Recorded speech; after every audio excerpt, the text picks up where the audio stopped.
बात विवाद में आपका स्वागत है। मैं हूं डॉक्टर देवेंद्र प्रसाद राय। आज मैं केरल के राजनीतिक स्थिति पर बात करूंगा। आपको ज्ञात है केरल में रिजल्ट हुए आज 9 दिन हो गया। यूडीएफ यानी कांग्रेस मित्र मोर्चा को, जिसमें मुस्लिम लीग भी है, उसको 2/3 बहुमत मिली है, लेकिन आज तक सरकार नहीं बन पाई है। क्यों नहीं बन पाई है? क्या ये कोalition के कारण हो रहा है? नहीं, कोalition के कारण नहीं हो रहा है। ये कांग्रेस का जो अंदरूनी फूट है और अंदरूनी जो उठापटक है, उसी के कारण हो रहा है। वहाँ लोकल जो लीडर हैं, जो 5 सालों से एलओपी रहे और एलडीएफ सरकार के साथ संघर्ष किया, उसके नेता वीडी सतीशन हैं और केंद्र के नेता केसी वेणुगोपाल हैं, जो राहुल गांधी से बहुत करीब हैं। साथ ही साथ मुस्लिम लीग भी वीडी सतीशन को ही चाहता है। लेकिन अब देखिए कांग्रेस, लेकिन हमको नहीं लगता है कि वीडी सतीशन को बनाएगी। कांग्रेस में यह परंपरा नहीं रही है, ऊपर से थोपा जाता रहा है। और लेकिन अगर ऊपर से थोपा जाता रहा तो जैसे असम में हुआ, असम में क्या हुआ, 16 के इलेक्शन में जीता कांग्रेस। एमएलए वहां के लोकल चाहते थे हेमंता बिस्वा शर्मा को, लेकिन उसने दूसरे को प्रधानमंत्री बना दिया, गोगोई को प्रधानमंत्री बना दिया, मुख्यमंत्री बना दिया, सॉरी। उन्होंने वह विद्रोह कर दिए। आज फल क्या हुआ है कि न केवल असम में बल्कि हेमंता बिस्वा शर्मा पूरे असम समेत नॉर्थ ईस्ट में प्रभावी है और वहां से कांग्रेस की लुटिया को डुबा दिया।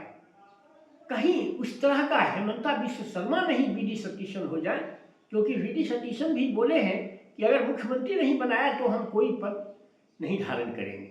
यह तो कांग्रेस की बात रही। अब आइए एलडीएफ में जो हार हुई है, तो बहुत लोग जो पूंजीवाद के और साम्राज्यवाद के धूर्त समर्थक हैं, उनको लग रहा है कि जो लेफ्ट तो वामपंथ तो साम्यवाद तो खत्म हो गया केरल से। मैं उनको कहना चाहता हूं कि जब तक समाज में गैर बराबरी है तब तक साम्यवाद खत्म नहीं हो सकता है। और हिंदुस्तान में तो न केवल आर्थिक, पूरे यूरोप में या नॉर्थ ईस्ट या मिडिल ईस्ट में, पूरे दुनिया में गैर बराबरी केवल आर्थिक है, लेकिन हिंदुस्तान में तो आर्थिक के साथ साथ सामाजिक गैर बराबरी भी है।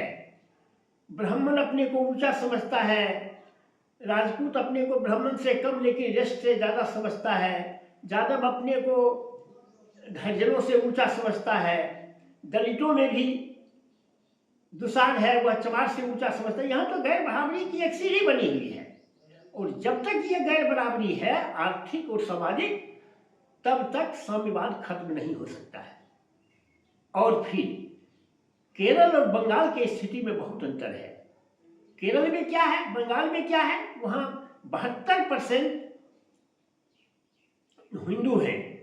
72% का 70% भी अगर दे दे जो इस बार हुआ है, तो उसका 45% हो जाता है। अगर 75% दे दे तब तो कोई बात ही नहीं है, 80%। यह स्थिति केरल में नहीं है। केरल में 55% हिंदू है।